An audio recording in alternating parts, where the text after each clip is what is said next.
It's alright. Oh my god! Yo guys, what is up? Max here on Borderlands 3 video, and today we are talking about the Blood-Starved Beast. Now, the Blood-Starved Beast is a new doll SMG that you can find in DLC 4, the Fuster Cluck. Now, the actual drop location I will have at the very end of the video. The name of the enemy that drops it may have a little bit of a spoiler, so if you want to know where it drops, it'll be at the very end of the video. But the Blood-Starved Beast is a doll SMG that can come in any element, and it has 3 firing modes, full auto, burst, and single fire. It also comes in ×2 and ×3 projectiles, so you get ×2 or ×3. Now, this weapon is very, very unique and pretty freaking strong. The first really cool thing that this gun does is it bores. So every projectile that you fire through this thing will straight up just pass through your enemy, which is really, really cool. The next thing that this does, and this is, in my opinion, the most interesting part of this weapon, is that it also fires a ton of projectiles per trigger pull.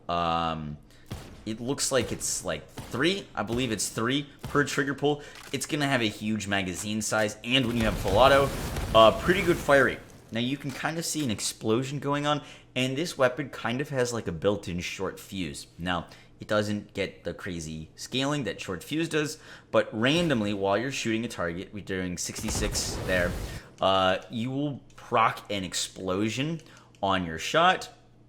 That'll do roughly double your damage. So randomly, while you're firing, you're going to get these kind of like short fuse procs. The reason I'm calling them short fuse procs is because they do an explosion. They scale off your splash damage, they scale off your elemental damage, and they scale off your gun damage. So more gun damage, the more this explosion will do. And it's typically around half of damage, depending on what buffs you have.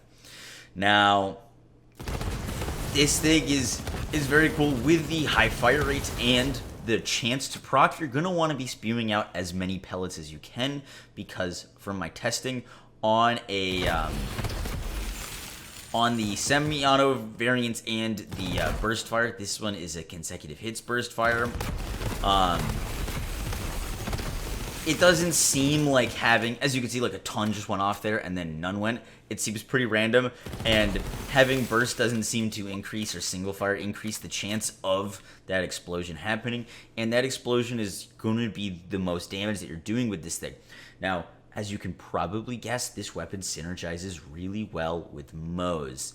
Moze is freaking awesome with this thing because that splash damage proc is already going to be doing a ton of damage. But one thing to note is that splash damage, that like explosion, is the only time that this gun does splash damage. These normal projectiles do not do splash damage. It is only that explosion.